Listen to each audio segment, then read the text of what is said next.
Hello friends, welcome to our YouTube channel. ఈరోజు మనం బెండకాయ ఫ్రైని జిగురు లేకుండా ఎలా చేద్దామో చూడండి.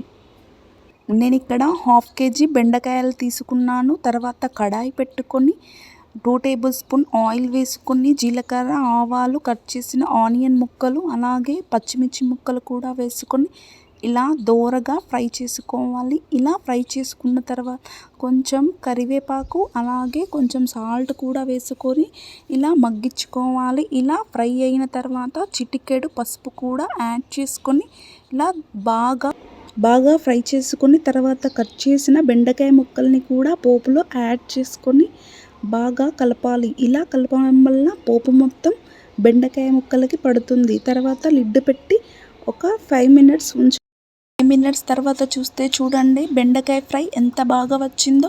ఈ బెండకాయ ఫ్రై జిగురు లేకుండా చాలా బాగా ఫ్రై అయ్యింది. ఇలా ఫ్రై అయితేనే కలర్ చేంజ్ అవుతుంది. తర్వాత చిటికెడు సాల్ట్ వేసుకొని తర్వాత 2 టేబుల్ స్పూన్ కారం యాడ్ చేసుకోవాలి.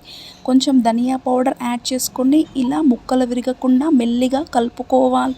ఇలా కలుపుకోవడం వలన తర్వాత కర్రీ రెడీ అయినట్టే. చూడండి, ఇప్పుడు కట్ చేసుకున్న కొత్తిమీర కొంచెం యాడ్ చేసుకొని ఒకసారి కలుపుకోవాలి. ఇలా కలుపుకోవడం వలన ముక్కలు కూడా విరిగిపోకుండా బాగుంటుంది. ఇప్పుడు కర్రీ రెడీ అయినట్టే. చూద్దాం ఎంత బాగా వచ్చిందో జిగురు లేకుండా. మీరు కూడా ఈ కర్రీ ట్రై చేయండి, చాలా బాగుంటుంది.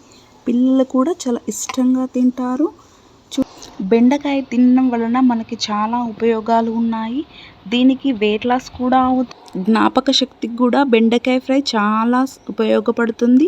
ఇలా జిగురు లేకుండా మీరు కూడా బెండకాయ ఫ్రైని ట్రై చేయండి. నా వీడియో కనుక మీకు నచ్చినట్టయితే ప్లీజ్ లైక్ చేయండి, షేర్ చేయండి. Thank you.